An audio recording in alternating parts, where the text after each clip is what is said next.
നമസ്കാരം. ഞാൻ ഉപദ്രവിക്കുകയാണോ? No, never. ഇരിക്കൂ.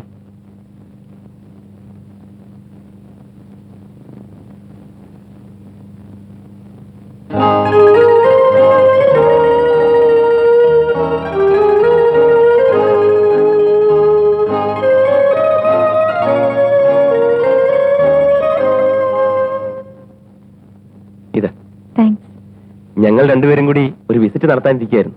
തേടിയ വള്ളി കാലി ചുറ്റി. എന്താ വിശേഷം? ഞങ്ങളൊരു വാർത്ത കേട്ടു. ബാംഗ്ലൂരിലെ ഫാക്ടറി വിൽപ്പനയായെന്ന്. ഞങ്ങൾക്കൊരു ഡെപ്പോസിറ്റ് കിട്ടുമെന്നറിയാൻ. മിസ്റ്റർ പ്രകാശിന്റെ ശ്രമം കൊണ്ട് ഈ ബ്രാഞ്ച് നല്ല നിലയിലായി. നിങ്ങളെ പോലുള്ളവർ സഹായിച്ചാൽ കൂടുതൽ നന്നാവും.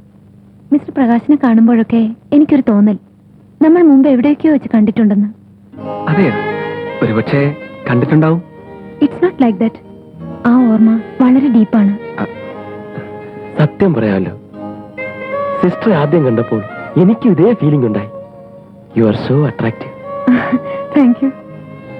അപ്പൊ ഞാൻ പറഞ്ഞ കാര്യം ഇറ്റ്സ് ഡൺ. വളരെ നന്ദി. Thank you for everything. എന്താണ് ഈ എവറിത്തിങ്? ആ നോട്ടം, ആ സംസാരം, ആ ഇരിപ്പ്, എല്ലാം എല്ലാം. ഈ ചിരിച്ചാൽ മുത്തി ഇറൂന്നൊക്കെ പറഞ്ഞ് ഇതുപോലുള്ള പെണ്ണുങ്ങളെ കുറിച്ചാ. നമ്മുടെ ഭാര്യമാരും ചിരിക്കും. എന്ത് പ്രയോജനം? എന്റെ ഭാര്യയെ ഒഴിവാക്കണം. എന്റെ മോൻ കരയാതെ.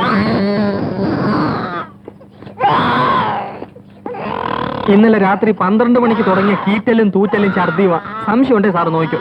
വേണ്ട, കുട്ടിയെ വെയിലുകൊണ്ട് ചിത്രയും ദൂരം കൊണ്ടുവരേണ്ട കാര്യമുണ്ടോ? ഗൗതമന്റെ പോക്ക് വളരെ ബോറാവുന്നു. പറഞ്ഞില്ലെന്ന് വേണ്ട. കുഞ്ഞിനെ നോക്കിക്കൊണ്ട് ഒരു ദിവസം വീട്ടിലിരിക്കാൻ പറഞ്ഞ അവള് കേൾക്കത്തില്ല. നിനക്ക് വിരോധമില്ലെങ്കിൽ ഇതിനെ ഇവിടെ ഞാൻ കിടത്തിയിട്ട് ഞാൻ പോയിരുന്ന് ജോലി ചെയ്തോളാം. സുഖമില്ലാത്ത കുട്ടിയല്ലേ, കരയുന്ന കണ്ടില്ലേ? ഇവിടെ നിങ്ങളെല്ലാരും ഇല്ലേ, ഇടയ്ക്കിടയ്ക്ക് കൈയൊന്ന് മാറിയാ അവൻ കരച്ചിൽ നിർത്തും. ഗൗതമ, വീട്ടിൽ പോ, ലീവ് എടുത്തോളൂ.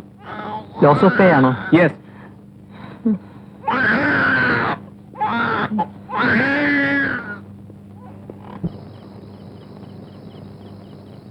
നല്ല ഫിനിഷിംഗ്. എത്ര രൂപയായി? എന്റെ അമ്മായി അച്ഛന് ഞാൻ കൊടുക്കുന്ന സമ്മാനത്തിന്റെ വില മറ്റുള്ളവർ അറിയേണ്ട കാര്യമില്ല. മംഗലത്തിലാകുമ്പോൾ എങ്ങനെ നിങ്ങളുടെ അമ്മയച്ചനായത്? ഇതെന്റെ കഴുത്തി വീണിട്ടല്ലേ? സമ്മതിച്ചേ. അച്ഛാ, ആ മാല ഒന്ന് എന്റെ കൈ തരുമോ? ഞാൻ നോക്കട്ടെ. ആ,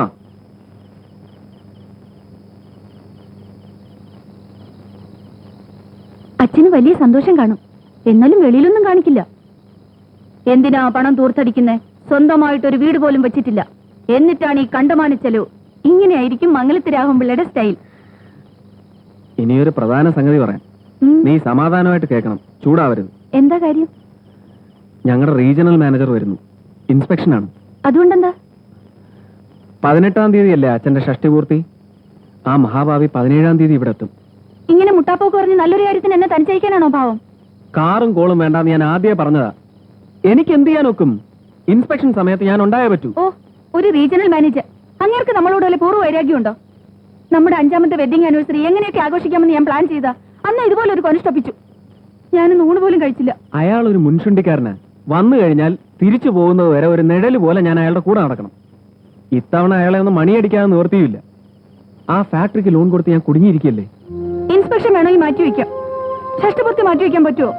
ഇൻസ്പെക്ഷൻ മാറ്റിവെക്കാൻ പറയാൻ ബാങ്ക് എന്റെ അച്ഛന്റെ വകയാണോ? നാട്ടിലുള്ള ഒരു മുഴുവൻ അസൂയക്കാരാ. അന്ന് പ്രകാശേട്ടനെ കണ്ടില്ലെങ്കിൽ വല്ലതുമൊക്കെ പറഞ്ഞുണ്ടാക്കും. എനിക്ക് വയ്യ, ഞാൻ പോകുന്നില്ല. ആരും പോണ്ട. അമ്മ എന്ന മാല നിന്റെ അച്ഛനെ കഴുത്തിലിട്ട് കൊടുക്ക്. തന്നെ തന്നെ ഇട്ടോണ്ട് നടക്കട്ടെ. ഹരേ രാമ ഹരേ കൃഷ്ണ ഹരേ രാമ ഹരേ കൃഷ്ണ ഹരേ രാമ ഹരേ കൃഷ്ണ. വാവോ വാവോ എന്റെ പൊന്നു ഉറങ്ങു മോനെ. വാവോ വാവോ എന്റെ പൊന്നും കൂടെ ഉറങ്ങ്. അച്ഛൻ ഇങ്ങനെ വിഷമിപ്പിക്കാതെ. വാവോ. Why can't you go to hell? അയ്യോ ഹാൾ, മുझे नींद आ रही है. എന്തൊരു തലവേദന. എനിക്ക് മൈഗ്രെയിൻ തന്നെയാണ്. നിന്റെ ഒരു മൈ എന്നെ കൊണ്ടൊന്നും പറയിപ്പിക്കരുത്. ആ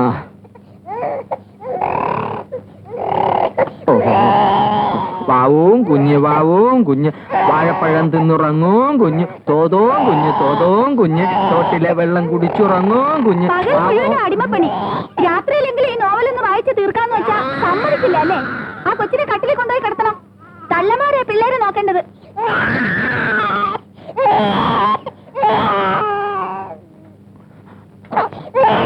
വാവവും കുഞ്ഞു വാവവും കുഞ്ഞ് വാഴപ്പഴം തിന്നുറങ്ങും കുഞ്ഞു തോതവും കുഞ്ഞു തോതവും തൊട്ടിലെ വെള്ളം കുടിച്ചുറങ്ങും വാവവും കുഞ്ഞു വാവവും കുഞ്ഞു. കാര്യം പറഞ്ഞ അച്ഛനും അമ്മയ്ക്ക് മനസ്സിലാവില്ലേ? നീ ഇങ്ങനെ ഇമോഷണൽ ആവാതെ സമാധാനമായിരിക്കേ. ഞാനും മോനും ഇങ്ങനെ തനിച്ചു പോണേ. നീ കാർ കൊണ്ടുപോയിക്കോളൂ. ഒരു ഡ്രൈവറെ ഏർപ്പാടാക്കി തരാൻ ഞാൻ ജെയിംസിനോട് പറഞ്ഞിട്ടുണ്ട്. അത്രയും ദൂരം തനിച്ചു ഓടിക്കണ്ടല്ലോ. അതും വേണ്ട, നമ്മൾ ഒരുമിച്ചാണെങ്കിൽ മാത്രമേ ഞാൻ കാറിൽ പോകുന്നുള്ളൂ.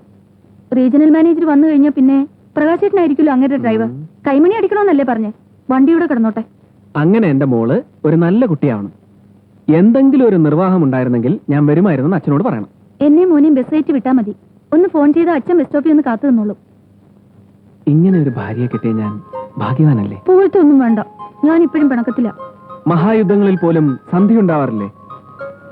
ഇപ്പൊ സമയം 11 ഇത് പിണങ്ങാനുള്ള നേരമല്ല. കിളത്താൻ തുടങ്ങിയപ്പോഴേ എനിക്ക് കാര്യം മനസ്സിലായി. ഇനി 4-5 ദിവസം ഞാൻ വെറുതെ കിടക്കണ്ടേ? കിടക്കുന്നതിന് മുമ്പേ ഒന്ന് നാമം ജപിച്ചാൽ മതി. മനസ്സിൽ ഒരു ദുഷ്ടവിചാരവും ഉണ്ടാവില്ല. പക്ഷെ ഇപ്പൊ ദുഷ്ടവിചാരം വരുന്നു. ഇനി നാമം ജപിക്കാനോട്ട് സമയവും ഇല്ല.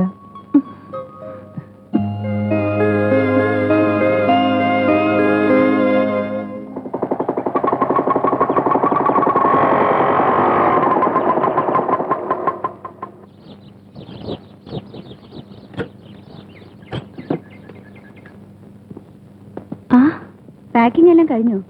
ഇതും കൂടി വെച്ചേക്കൂ. എന്തൊക്കെയാ ഇത്? Small presents for your father. ഞങ്ങൾക്കും വരണമെന്നുണ്ടായിരുന്നു. എന്ത് ചെയ്യാനാ? ഇൻസ്പെക്ഷൻ എന്നും പറഞ്ഞ് ഭർത്താക്കന്മാർ ഞങ്ങളെ നിലത്ത് നിർത്തുന്നില്ല. എനിക്കാകെ പരിഭ്രമോ. ഉണ്ണിക്കുട്ടനെ വേണമെങ്കിൽ ഈ വീട്ടിൽ തനിച്ചാക്കിയിട്ട് പോവാം.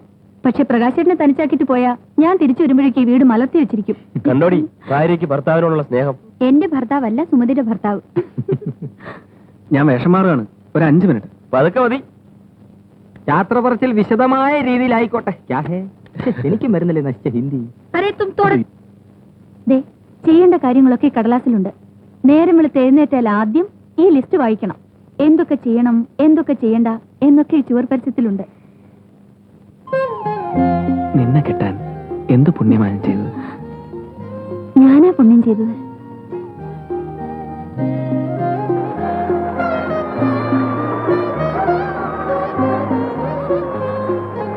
അച്ഛനും കൂടെ വരണം. അച്ഛൻ കേറ്. അടങ്ങിയിരിക്കും. അച്ഛന് വരാൻ പറ്റില്ലെന്ന് പറഞ്ഞില്ലേ? വെറുതെ ചാട്ടി പിടിക്കരുത്. നീ അവനെ അടിക്കല്ലേ സുമതി? ഞാൻ പറഞ്ഞൊക്കെ ഓർമ്മയുണ്ടല്ലോ. കാറ് പതുക്കെ ഓടിക്കാവും. സന്ധ്യയ്ക്ക് മുമ്പേ വീട്ടിലെത്തണം. എല്ലാ ദിവസവും രാവിലെ വന്ന് തൂത്തു തുടയ്ക്കാൻ ഞാൻ രാധയോട് പറഞ്ഞിട്ടുണ്ട്. രാവിലത്തെ ടിഫിൻ അവൾ ഉണ്ടാക്കി തരും കേട്ടോ. ഞാൻ ഫോൺ ചെയ്യും മോനെ.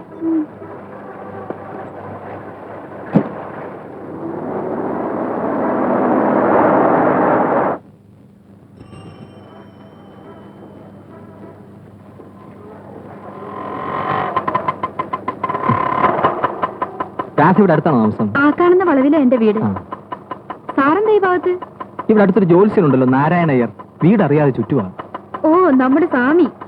ഇവിടുന്ന് ഒരു ഫർലോങ് പോയാൽ എടുത്തോട്ടൊരു വഴിയുണ്ട്. ആ വഴി 2 പിരിഞ്ഞെത്താ സ്വാമിയുടെ വീട്. വൈഫ് വടക്കേ ഇന്ത്യക്കാരിയല്ലേ? അന്ധവിശ്വാസിയാ. എല്ലാം പറയാൻ പറ്റൂ. പോട്ടെ. ശരി.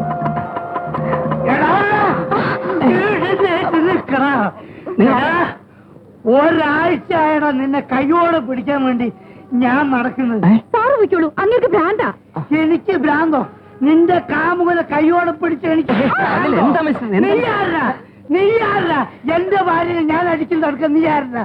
നീ നിന്റെ വീട്ടിൽ പോയിട്ട് നിന്റെ ഭാര്യ തടുക്കണ. എടാ കൂട്ടങ്ങളാണാ പഞ്ചാരടി എഴുന്നേൽക്കണ. ഞാൻ വെറുതെ സംസാരിച്ചിരിക്കായിരുന്നു. ആ വെറുതെ സംസാരിച്ചിട്ടാണ് അടി. എന്റെ ഭാര്യ അതും ഇതും പറഞ്ഞ് മയക്കി സ്കൂട്ടറിൽ അടിച്ചുകൊണ്ടുള്ള പരിപാടിയാണല്ലേ? മിസ്റ്റേക്കിനാണ് അടി. മോനെ എന്റെ സ്കൂട്ടറും എന്റെ ഫുൾ ഹൗസും എന്റെ അയ്യോ ഒത്തിരിട്ടേ. ക്ഷമിച്ചു. ഡ്രെയിനേജ് അല്ലേ?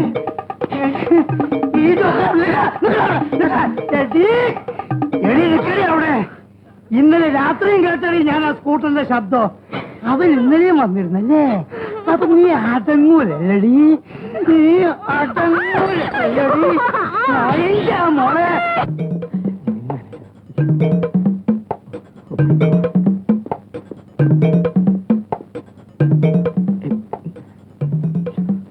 Mister, good morning sir. എന്താ വർക്കിംഗ് അവേഴ്സ് 10:30 കാണോ തുടങ്ങുന്നത്? അല്ല സർ, ഞാൻ പതിവായി 9:50 തന്നെ ഓഫീസിൽ എത്താറുള്ളതാണ്. അല്ലേ, ഇന്ന് വഴി വെച്ച് എന്റെ ഗട്ടർ സ്കൂട്ടർ വീണു. പോണം പോണം.